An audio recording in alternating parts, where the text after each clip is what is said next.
Friends, మీ అందరికీ నమస్తే. నేను మీ మార్కండేయని.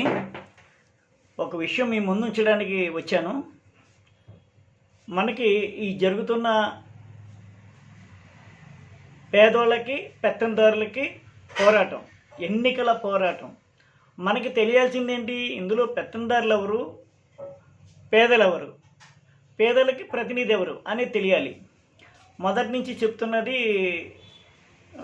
పేదలకి ప్రతినిధి జగన్మోహన్ రెడ్డి.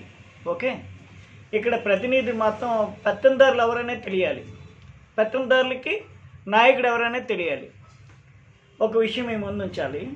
ఇప్పుడు పెత్తందారులు అంటే ఇదివరకు చంద్రబాబు నాయుడు హయాంలో వైన్ షాపులు, బ్రాందీ షాపులు వేలం వేసుకొని పాట పాడారు కదా కాంట్రాక్టర్లు.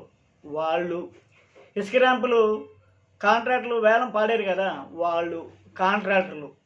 ఒక మాటలో చెప్పాలండి. రెండు, రాజకీయ దళారులు, అంతేకాకుండా అవినీతి అధికారులు.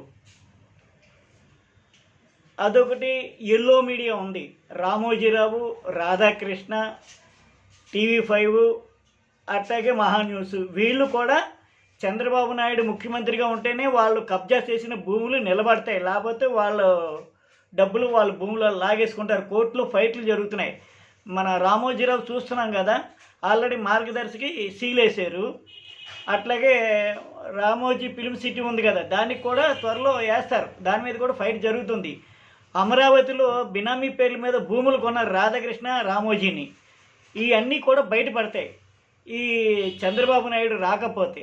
అందుకని ఆయన రావడం కోసం ఆజానుభావుడని పేరు ఎత్తి ఆయన కోసం అన్నీ చెప్తున్నారు. జరిగింది ఒకటి ఎత్తి ఇంకోటి రాసి పూసి పత్రికా విలువలు నాశనం చేశారు మొత్తం. వీళ్ళిద్దరిని కూడా సీట్ చేయాలి, ముందు అరెస్ట్ చేయాలి వీళ్ళని. అసలు ఆ విలువలే లేకుండా పోయినాయి సమాజంలో.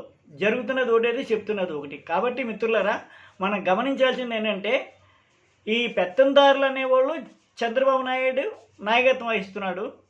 కాబట్టి వాళ్ళు కష్టపడకుండా రావడానికి దొంగ వీడియోలు ఇతర తెలంగాణ నుంచి, తమిళనాడు నుంచి, ఒరిస్సా నుంచి, ఇతర రాష్ట్రాల నుంచి ఫేక్ వీడియోలు చేయడం, దొంగ వీడియోలు చేయడం, జరిగింది జరగలేంది వాళ్ళు ఇష్టం వీడియోలు పెట్టడం చేస్తున్నారు.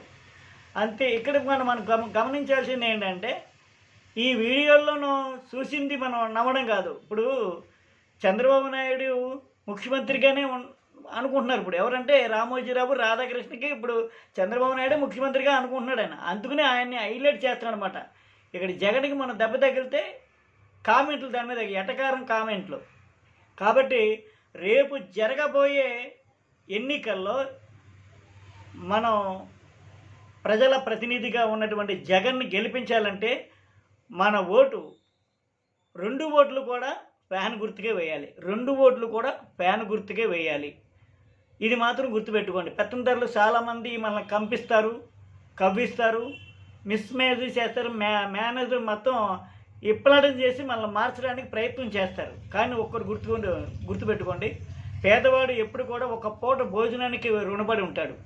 ఇది మాత్రం వాస్తవం. కాబట్టి ఎవరైనా మోసం చేయొచ్చు, పేదవాడు మాత్రం మోసం చేయడు. కాబట్టి జగన్ గుర్తు ఫ్యాన్కి మీ 2 ఓట్లు వేసి పేదవాళ్ళు ఐక్యతని చాటాలని మీ అందరికీ విజ్ఞప్తి చేస్తున్నాను. నేను మీ మార్కండేయ. నమస్తే.